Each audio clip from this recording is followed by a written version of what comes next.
bertanya tentang mil'u dan mil'a. Ya, saya agak cepat saja. Yang satu, tulisannya sama-sama begini. Mil'u. Bisa dibaca juga a, mil'a. Saya ulang ya. Bisa dibaca mil'u, bisa dibaca mil'a. Ini agak sedikit panjang sih, cuman saya sederhanakan. Saya bagi sedikit ya. Saya kuliah salah satunya di jurusan bahasa Arab. Karena cinta dengan Al-Quran. Karena saya dapat berita semua huruf Al-Quran, ayat Al-Quran, bahkan semua rangkaian kata Al-Quran itu semua mukjizat.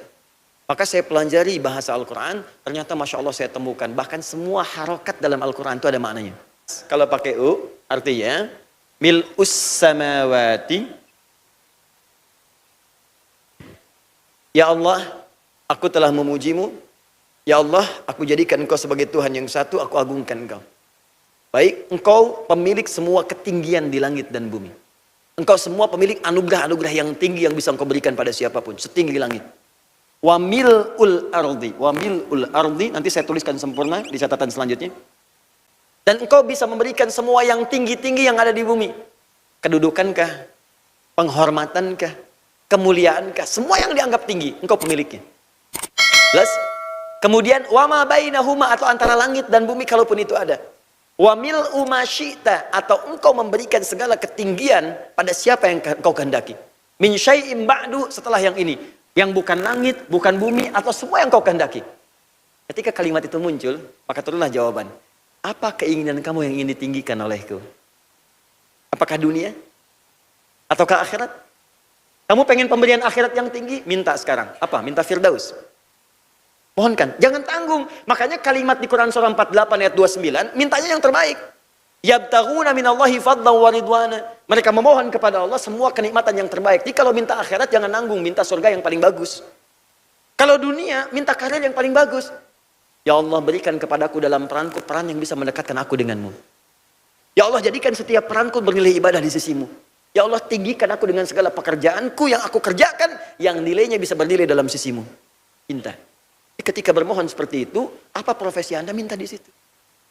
Anda aktor, minta yang baik-baik. Anda artis, minta yang baik-baik. Anda pengusaha, minta yang baik-baik. Jangan tanggung, kalau kaya, kaya sekalian. Harus kaya.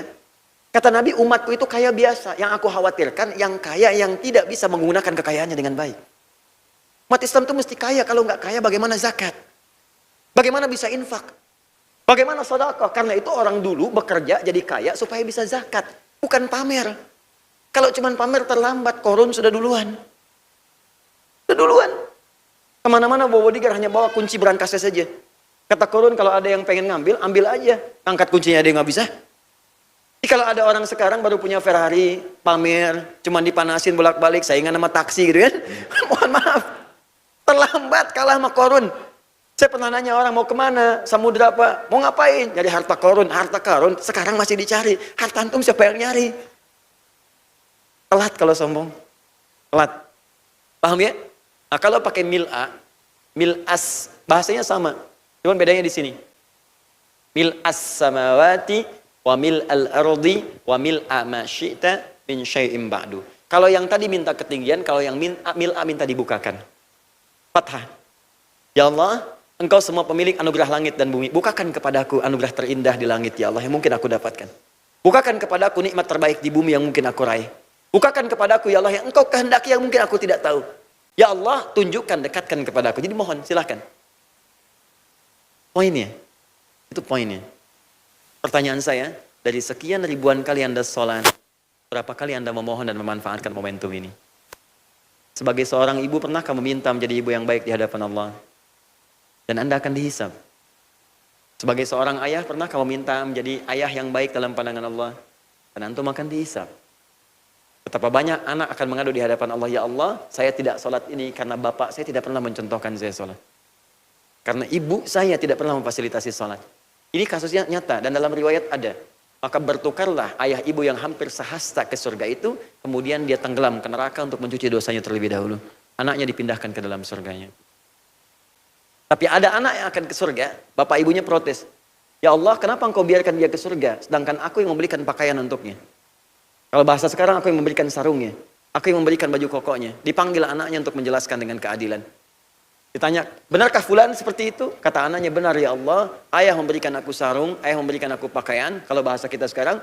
Tapi ayah tidak pernah meniatkan itu semua untuk membuat saya bisa sholat. Ayah hanya ingin saya sama seperti yang lain. Orang lain punya sarung, saya punya sarung. Orang lain punya baju koko, saya punya baju koko. Maka ayahnya tetap bertahan di neraka, anaknya ke surga. Baru dibebaskan di hadis Al-Bukhari setelah mencuci semua dosa-dosanya, baru diangkat, dimasukkan ke dalam surga. Kurang lebih demikian. Maaf ya, rizki kita sudah teratur. Surga kita yang belum jelas. Dan semua apa yang kita nikmati di dunia ini satu saat pasti akan hilang seluruhnya. Maka bertakwalah kepada Allah. Kalau belum mampu berlomba dengan orang baik melakukan amal soleh, berlombalah dengan para pendosa untuk bertobat di hadapan Allah Subhanahu wa Ta'ala. Yang Allah berikan pasti baik. Kadang-kadang kita berharap yang ideal, tapi menurut Allah itu gak bagus. Buka Quran surah kedua ayat 216. Paling kiri sebelah atas. Kutiba alaikumul qitalu wa huwa kurhul lakum. Kata Allah, kamu mesti rajin berperang. Bukan konteksnya perang jihad saja, bukan. Jihad terbesar melawan nafsu. Kadang-kadang sudah berkarir, sudah bekerja, ternyata proyek yang diidamkan tidak dapat. Harapan yang ingin diraih ternyata tidak terwujud. Kata Allah, hal pertama yang harus kami lakukan adalah perangi perasaan kamu. Jangan berpikir yang negatif dulu. Karena kamu belum tahu hikmahnya, maka teruskan ayat dilihat. Asa antakrahu syai'an fahuwa khairul lakum. Hei, boleh jadi kamu tidak menyukai sesuatu, di balik itu ada yang indah yang telah aku siapkan untukmu. Kalau kamu dapatkan itu ada yang tidak bagus. Wa asa an tuhibbu syai'an wa huwa syarrul lakum. Boleh jadi kamu mengidamkan, mendambakan sesuatu, cuma di balik itu ada yang tidak bagus untuk kamu. Kenapa begitu ya Allah? Wallahu ya'lamu wa antum la ta'lamun. Karena Allah tahu masa depan. Kamu tuh inginnya sekarang saja. Harap-harap dapat yang ini, ternyata di depan ada yang tidak bagus. Kalau kamu dapatkan yang ini, celaka kamu di depan. Saya menginginkan kau baik sekarang, besok, dan sampai berjumpa denganku nanti di akhirat. Karena itulah, pandai-pandai menyikapi kehidupan. Dunia itu sikapi sewajarnya saja, gak usah berlebihan. Gak usah berlebihan. Oh, hilang juga. Saya bingung pada orang yang bersengketa ya. Ada orang sengketa tanah, sengketa rumah, sengketa mobil. Yang dipersengketakan itu gak akan diambil juga. Kalau sudah meninggal, apa yang didapatkan? Dua-duanya meninggal juga. Rumah yang disengketakan gak ada yang dimiliki. Mobil yang disengketakan gak ada yang dimiliki. Makanya kalau kita tidak meniatkan ikhlas ibadah karena Allah, ruginya banyak, kecewanya pun dalam. Ada hikmah yang besar yang belum kelihatan. Satu saat semua akan tampak dan saat itulah kita merasa sadar ini toh yang dipersiapkan oleh Allah Subhanahu wa Ta'ala. Kira jelas ya?